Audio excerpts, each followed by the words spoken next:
Hi friends, RRB group D ప్రిపరేషన్లో భాగంగా సైన్స్లో ఫిజిక్స్ అనమాట. ఇక్కడ చూడండి, ధ్వని అనే chapter 8th class 9th class text బుక్లు మొత్తం కవర్ చేస్తూ నోట్స్ ప్రిపేర్ చేసుకున్నాను.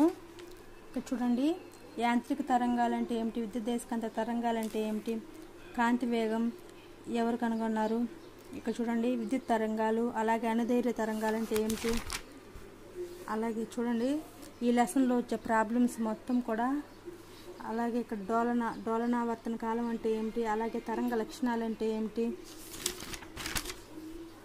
చూడండి ఆ లెసన్లోనే ప్రాబ్లమ్స్ అన్నమాట. అలాగే ఇక్కడ కూడా చూడండి, ఇదంతా కూడా ధ్వని అనే చాప్టరేనండి. మొత్తం నీట్గా ప్రిపేర్ చేసుకున్నాను. మీకు కావాలంటే ఖచ్చితంగా ఎక్స్ప్లెయిన్ చేస్తానండి.